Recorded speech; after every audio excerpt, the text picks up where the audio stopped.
رانائیاں کیسے دے سکتا ہے؟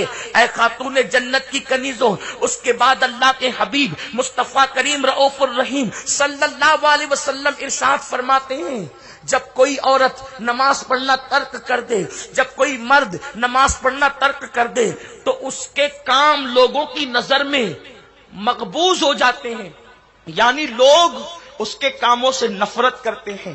آج ہر گھر میں ساس بہو کا جھگڑا ہے، ننند اور بھاوج کا جھگڑا ہے، میاں بیوی کا جھگڑا ہے، اور آپ جب جھگڑے کو لے کر کے بیٹھو، اس کی پوری تفصیل سنو تو ایسا لگتا ہے کہ جھگڑے بے بنیاد ہے، لیکن گھروں میں آگ لگی ہوئی ہے، طلاق کی شرح بڑھتی جا رہی ہے، گھر گھر طلاق، گھر گھر تباہی، گھر گھر بربادی۔ میں کہتا ہوں یہ آگ جو لگی ہے وہ صرف بے نمازی پن کی بنیاد پر۔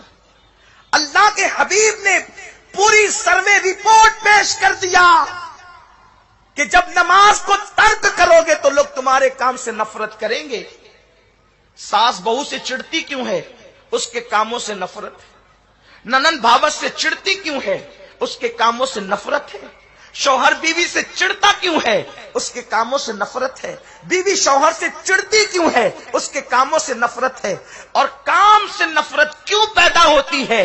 اللہ کے حبیب فرماتے جو نماز چھوڑ دے لوگ اس کے کاموں سے نفرت کرتے، حالانکہ بیچاری لڑکی سوچتی ہے کہ میں شوہر کو راضی کر لوں، ساس کو راضی کر لوں، نندوں کو راضی کر لوں، دیوروں کو راضی کر لوں، جٹھانیوں کو راضی کر لوں۔ کیسے راضی کرو گی؟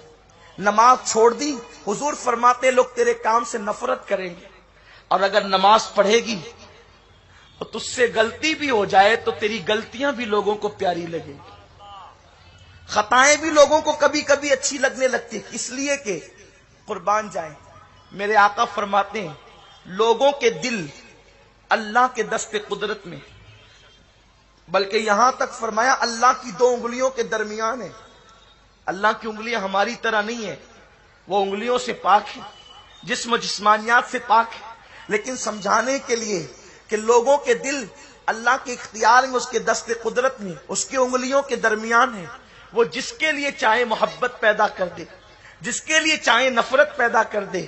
اب آپ مجھے بتائیں، اللہ کی عبادت چھوڑو گی تو تمہارے لیے نفرتوں کے بیج بوئے جائیں گے، تمہارے لیے نفرتیں پیدا ہوگی، گھر گھر نفرت کدا بنا ہوا ہے۔ کھانا اچھا بنا رہی ہے پھر بھی گھر والوں کو اچھا نہیں لگتا، کپڑے دھل رہی ہے پھر بھی گھر والوں کو اچھے نہیں لگتے، یہ آگ کیوں لگی ہے؟ اب میں آپ سے کہنا چاہتا ہوں، اے میری قوم کی بیٹی، تو کپڑے دھلنے میں 2 گھنٹے لگاتی ہے، کھانا پکانے میں 2-3 گھنٹے لگاتی ہے، کاش کہ میری قوم کی بیٹی تو نماز پڑھنے کے لیے 20 منٹ کا وقت نکال لیتی، نماز پڑھنے کے لیے 10 منٹ کا وقت نکال لیتی۔ نماز کی برکت کیا ہے؟ تو نماز پڑھے تو چہرہ منور ہو، نماز پڑھے تو عمر میں برکت ہو، تیرے کام لوگوں کو اچھے لگنے لگے۔ اور سنو، کام کے اندر اچھائی برائی نہیں ہوتی، بلکہ جو کام خدا پسند کر لے وہ اچھے لگتے ہیں، اور جو کام خدا پسند نہ کرے وہ برے لگتے ہیں۔ ڈاکٹر اقبال سے کسی نے کہا، اقبال تمہارے شعر بڑے اچھے ہیں، تو ڈاکٹر کہتے ہیں میرا کوئی کمال نہیں ہے،